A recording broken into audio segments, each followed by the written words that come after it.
Has anyone ever accused you of being superficial? It's like, oh, ouch, that hurts. I mean, none of us really want to be somebody that doesn't have much substance to them, right? But I bet if we each looked at our lives, we might find that a lot of times we really are living on the surface of our life. And this happens, in our daily activities. There are chores we have to do, maybe washing dishes or washing the clothes, fixing a meal, or maybe out in the world, going to work, or perhaps, shopping at Costco or doing something out in the garden. There are all these things that we're doing, and the mind might need a little bit of its attention on those tasks, but other than that, it's sort of just free to wander in this thing it calls its domain, because the mind really thinks it's running things.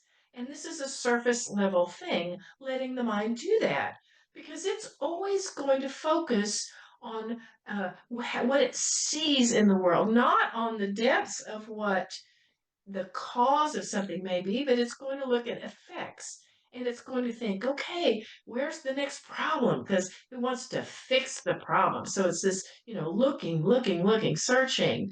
And really, what it's searching for is some level of satisfaction. It wants to be satisfied that, oh, it solved a problem. So then it can go look for the next problem. And sometimes it thinks, oh, well, if I buy this product, that's really going to fix this problem, or maybe I just need another Diet Coke here. One of those things is gonna help fix this problem, satisfy that longing to be satisfied. Well, most of society's at this level. Um, we see that in the commercials. In fact, they design the commercials to be a service level thing, because that's where most people react and live. And a lot of our politicians talk to us on that surface level. Sometimes our friends and our family are even there, wanting to give us advice, etc. It's like that Janice Stanfield song that that we just heard, when she says, there are 1,000 voices ringing in our ear, and most of them are telling us things like we're not worthy, that we're not good enough, those sorts of things. We should expect to have more than what we have, or have some kind of peace. And these 1,000 voices, they're coming at us all the time, surface level voices. But what it does is it prevents us from hearing that whisper that's deep down inside. And if we keep living on the surface, then we'll end up being like Henry David Thoreau talked about, living lives of quiet desperation. But you would say, but Jean, we're in New Thought. And we know that the essence of God is all that there is. There's nothing else out there. There's only this one presence, and that we're it expressing. And so we should be living lives of abundant life and beauty and peace and joy. So why do we get stuck in the surface level of things? It happens as easy as, a friend says something, or you look at someone and they're disapproving of what you're saying, or maybe the mind just has its own thing it wants to focus or obsess on, for the moment. Well, as the Holmes reading said to us, we can only demonstrate at the level of our ability to know. We can only demonstrate at the level that we have prepared ourselves for. And if we spend most of our time on the surface, that's what we're preparing for. If we haven't enlarged our awareness of the presence, we won't see it when it's right in front of us. If we haven't done any embodiment, we won't be able to hold a higher vibration in our body. If we live on the surface, that's what we get. And we may have insights, but they could be surface insights. There's one that's pretty common. No, if you get lemons, just make lemonade. You know, what that says is that, life is really hard and difficult, but we're gonna pull up our bootstraps and do the best we can with this terrible thing. Instead, we want to go down to a deeper truth, the deeper truth that says, this life is for me in all ways. In all ways. These lemons I see, they're for me. Let me have them. See, the surface level, we can only receive what we allow. And if we spend time on the surface, we won't have built the circuits to be able to allow the deep inspiration, the deep knowing, the deep love to be part of our lives, of our consciousness. So you might say, well, but Jean, I meditate. Isn't that good? And I would say, yes, of course it's good. We all want to do meditation. And at the same time, often our meditation is, we want to kind of settle within. And then once we're inside, we think, okay, quiet the mind so that I can expand out. Often that's where we want to go, out into the beyond, out beyond awareness. And really, I think when we get down to it, we would prefer that the meditation take us inward, deeper inward. You see, there's a flow of energy, and now I'm combining spirituality with the quantum science. There's a flow of energy that flows up and down our bodies in a center, in the center, right in front of the spine. And that is the place of the most pure spirit of us. That's what we want to go into. We want to taste that those living waters within. That's where we want to go when we meditate. That's where we want to be anchored in that life-giving energy. See, that pure energy that's unfettered, unblemished by our beliefs and our traumas and our experiences. It's pure. So that's where we want to go. Inside. We want to go inside the body and just sit down in there, feel it, sense it, be aware that this is our central core. And there we can hear that whisper of the heart. It's not surprising that we think that when we meditate we have to go up and out. It's not surprising because in much of the traditional religion that many of us were raised in, not all but some, we were taught that heaven is a place up. You go up for heaven, and that hell is the place down. So you wouldn't want to go deep, you would want to go high. And when they're it occurred to me when people have leg issues that they're correcting, the physical therapist says, the good leg up, the bad leg down. It's so ingrained in us. Up is good, down is bad. But what if we got it all wrong? What if actually going down is what we want to do? Going deeper is what we want to do. If this place deep within and this place even deep beneath us is the place where the treasure is. In the Bible, it often talks about the deep. And when it's talking about the deep, it's talking about the ocean. Oh my gosh, that's deep, right? Or like in the middle of a lake, very, very deep, a sea in the middle of a sea, very deep waters is what they're talking about. And if you think about it, in the ocean, the top has surface waves. It's tumultuous. There's a lot of turbulence there. But if you go deep, there's a stillness, there's a calmness, and at the same time, there's a vibrant life down there. There are colors and different forms and varieties of things, a great deal of life in the deep, in the deep. So we want to be able to build circuits. We want to be able to prepare ourselves so that we can go deep within our own beingness, our own spiritual essence. And to do that, it helps us to understand that we're not these bodies, that who we are is really much greater than the bodies. The body is really a tiny part of us. See, the whole of us, this energetic whole of us, spiritual whole of us, extends above, out to the sides, down beneath, quite a ways. The body is just that part of the energy that's compressed enough so it becomes physical.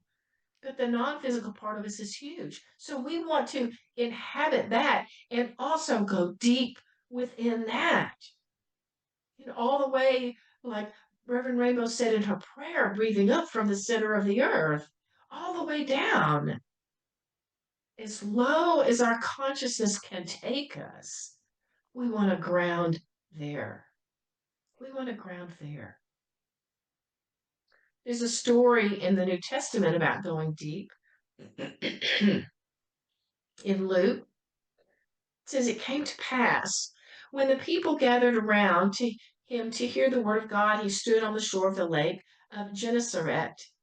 And he saw two boats standing by the lake, but the fishermen had gotten out of them and were washing their nets. One of them belonged to Simon Peter, so Jesus went up and sat in it, and he asked to row it a little way from the shore to the water. And he sat and taught the people from the boat. When he was through speaking, he said to Simon, "Row out to the deep and cast your net for a catch." And Simon answered and said to him, "Teacher, we have toiled all night and have caught nothing. But just because of your word, I will cast the net." And when they had done this, they enclosed a great many fish, and their net was breaking. So they signaled to their partners in the other boat to come and help them. And when they came, they filled both boats till they were almost sinking. They were amazed, all who were with him, because of the catch of fish which they took. They had to go out to the deep in order to catch that abundance that was there waiting for them that they just didn't see on the surface. They didn't see it. And that's like us. If we can reach deep down within, if we can ground deep, not deep inside the body and also deep underneath the physical body into the spiritual, more spiritual, non-physical essence of ourselves. If we can root there and build circuits to be there, we can have relationships that have a depth of love and caring. We can have work that's fulfilling. We can have activities that are fun. We can have a body that is vibrantly alive. These are the multitude of the fish we can catch if we go deep. If we go deep. Just like being in a swimming pool. In order to rise up, if you're just floating, you'll just kind of float up. But if you go down and push off the bottom, if you go deep, then you can rise. Then you can rise. So I have some tools for us today to go deep. And I do have an acronym of the day, and you might have guessed it. It's DEEP. DEEP. So the first D stands for dive in. Dive in. There's a song by Daniel Nahmod that we're going to hear where he sings, "Get ready, my soul. I'm diving in. Diving into the deepest kind of love. Get ready, my soul." uh, Diving in, going deeper and deeper and deeper, closer to my sacred source. We want to dive in. And fortunately, our consciousness, our higher self, it wants us to dive in. It wants us to go deeper. The body is always flowing and moving. It's never in stasis. It's always presenting another way for us to go within, to go deeper, to enliven the tissues that have gotten stuck by the old ways of thinking and believing. So we want to go within closer and closer and closer to that sacred source, to those living waters within, to that pure stream of consciousness, to that sacred, sacred place within. Dive in. Now, the first E stands for earth. Earth. As I mentioned before, part of our essence is in the earth. Is in the earth. So we want to practice grounding in that so often that we can even sense the earth as being part of us.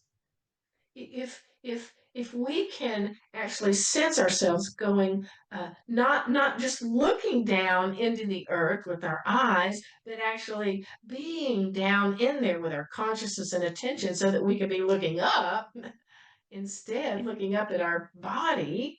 That's where we want to go. Chakra 10 is down there, our 10th chakra, the one that's about being having our destiny fulfilled, our destiny of awakening fulfilled. And so we want to have that awareness that yes, it's who we are. We're meant to be here. We're meant to be doing this. We're meant to be awakening. And yes, of course, it's fulfilled. It's fulfilled. So I'd like us all just to experience being that deep this morning for a moment. So if you would take a moment and close your eyes if that's comfortable for you. And let's start in the heart,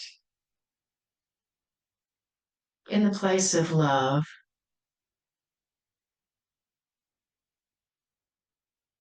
We want to practice enough so that we can settle in the heart and instantly feel it. And now, if it takes remembering something you love to bring that feeling, that's good. That's good. And so we breathe up from beneath the feet, up into the belly. It's all in and out through the nose. And we exhale up the spine through that love in the heart, all the way out to the top of the head.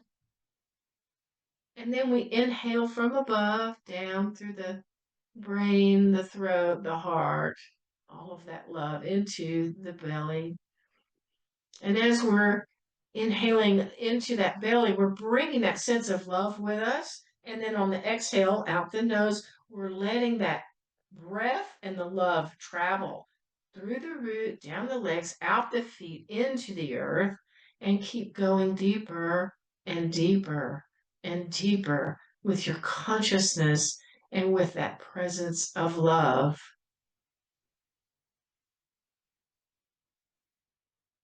When you get to a place where you settle, and just sit there. Sit there and sense this feeling of perhaps being held by the mother. This sense of this greater love that's immense, that's holding you. If you've reached the center of the earth, the place where the molten lava is red and rolling, and it's a place of that molten lava love that can burn anything in its path. That love that nothing can stand in the way.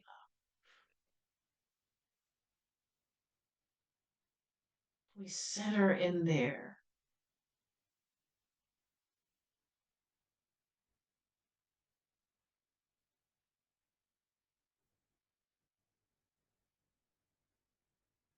And then as we take a breath, we gently begin to rise up, rising up from the earth, through the legs and into the belly. And then let's exhale out the belly again, down into a place just beneath the feet.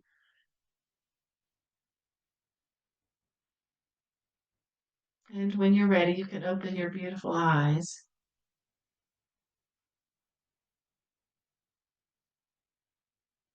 Going down to the extent that you were able to feel being down in the earth, I just want you to know that that's part of you. It's part of who we are, of our spiritual essence. And being able to go that deep and to ground in that molten lava love, that solidity, the mother, that is going to do us such good. So, the earth as your ground and eventually as part of your body. That's the second E.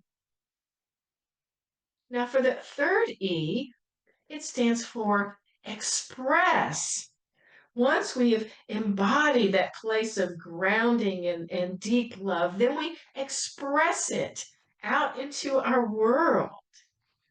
We have the taproot down in the deep, and then we're fed the healing waters from there, and so that's where we get our inexhaustible supply of love that we're just able to express up and out.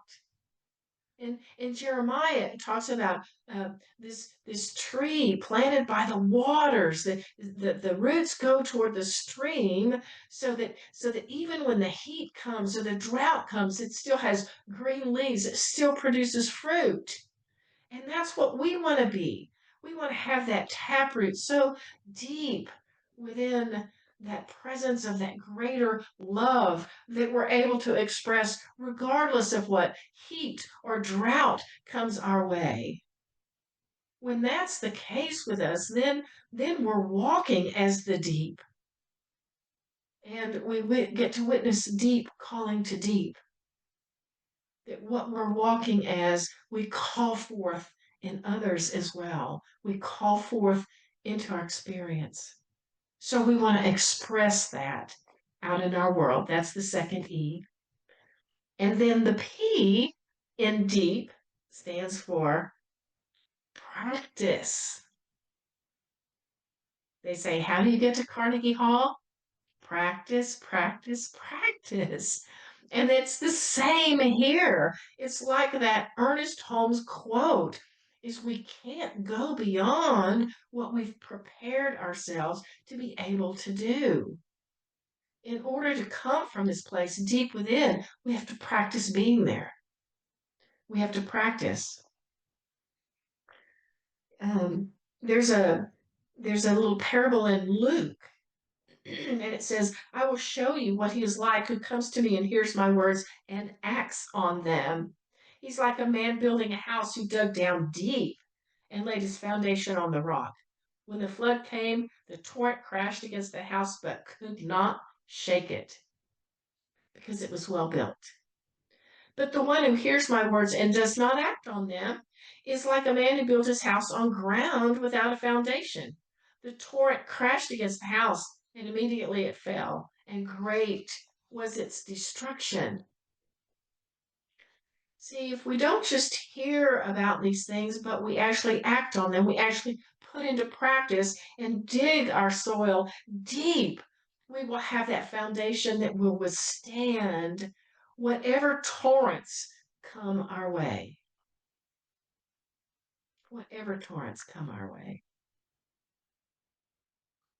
So going deep, we dive in, we allow the earth to be part of our essence, our being, we ground in there. We express from that greater love, that greater molten lava love. And we practice, practice, practice. And with this, we will be bringing up fish of many kinds into our net, multiple cases of love overflowing, multiple cases of life being so fulfilling, of relationships being so beautiful. This is what's here for us in the deep. So let's move into our prayer treatment in this moment. You can close your eyes if it's comfortable.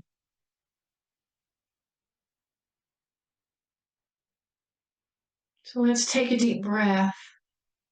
And on the exhale, we go down into the depths. Deep within internally, deep into the earth. And here we sit. And it becomes so clear to us that there is this one presence and this one power. And that it is the source and fountain of all that is. It is the deep calling unto deep. It is the essence of life itself. It is the greater love. It is wholeness like we almost can't imagine. This presence that has created everything has created us out of its own beingness, and therefore we are also all of those qualities. That abiding life, that depth of wholeness, of joy, the one with the healing internal waters that run deep within. That is us. We are the expressions of this one presence. And it is our destiny to express into this world in such beautiful ways. So we accept that for ourselves, that our lives have great meaning, great purpose, that we each are mighty in our own beingness, in our own awareness of the divinity that we are. And we allow this divinity to express from us in ways that are uplifting to others, in ways that are healing to others, in ways that uplift the world. This is simply a recognition of that which we are, that which we came to do. We settle in the deep waters, allowing nothing to sway us from this truth. I'm so grateful to have this awareness. And so with deep gratitude and love, I let it be. I release it into that law, into that love. And so it is. Amen.